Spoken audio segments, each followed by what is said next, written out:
Chainrings. There are so many different options for you. They can improve your cycling experience, they can make it easier, they can make it harder. But what choices do you actually have, and what do different chainrings do for you?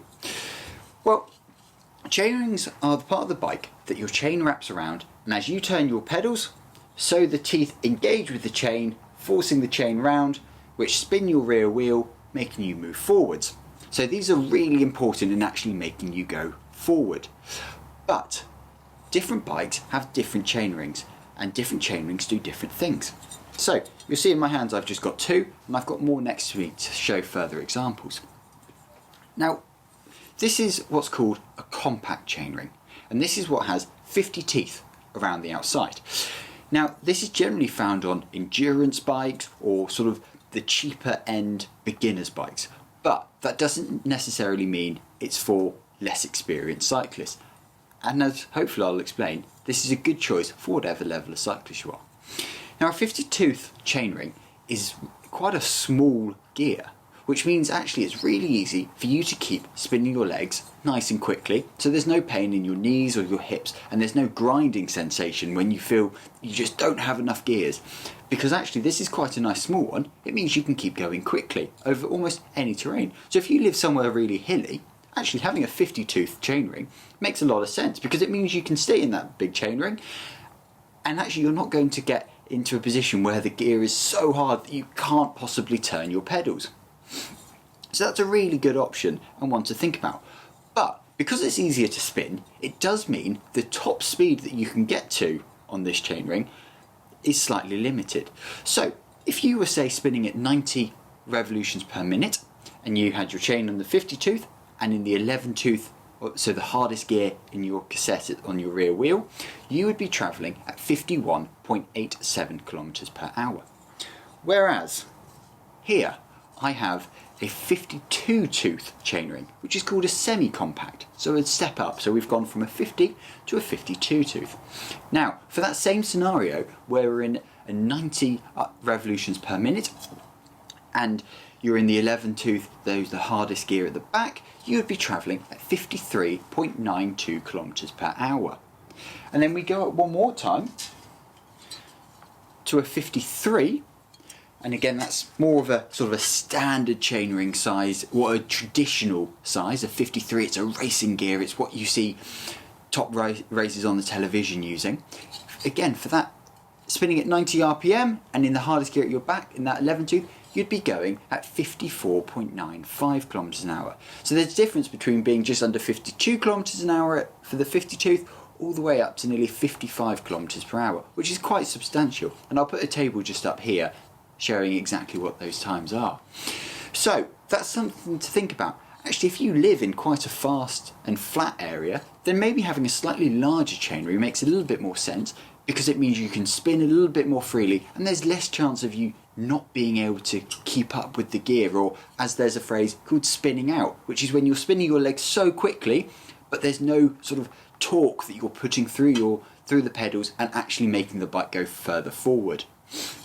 So that's something to think about. Think about your terrain. The flatter it is, probably the bigger a gear you can go for, whereas the hillier it is, go for something smaller.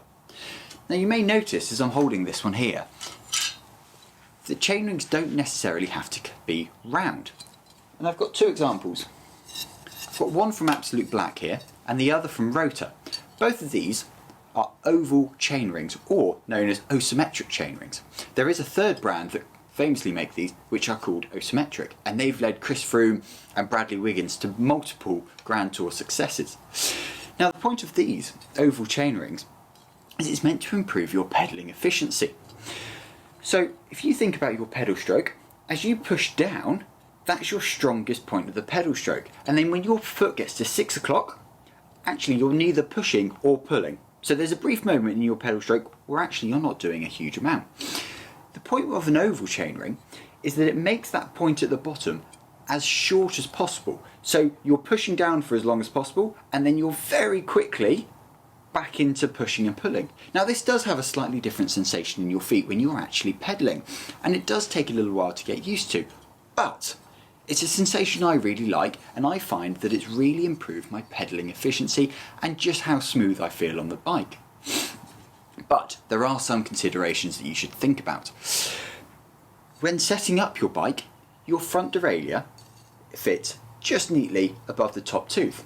However, if you set your bike up so that the front derailleur fits above here, so you can change your inner and outer chainring nice and smoothly here, when it's in that position, it's almost an inch lower than where it is at the top. So that's going to mean when it shifts from your inner to outer or your outer to inner, then actually that shifting quality isn't going to quite be there. And that's actually unfortunately the same with both electronic and mechanical group sets. But once you get into the rhythm of how they shift, actually it's not a problem at all. And I personally have not had a problem with my chain dropping off and falling onto the frame, or just not being able to shift at all. And actually I know on the amateur scene, a lot of people really enjoy using these, and I'm a massive fan of them. Now, just to show you what a final option is this chainring here. Now, this is another one by Rotor, but other brands make them available. This is an even larger chainring again, and this is a 55 tooth chainring. So, for comparison, this was our 50 tooth, so our compact against our 55, and that 55, I'll try and put it against my t-shirt for you to see, fits very comfortably inside. This 50 tooth chainring is really big. So if we go back to our example at the start of travelling at 90 RPM on this 55 tooth in your hardest gear at the back, you'd be travelling at 57 kilometers per hour.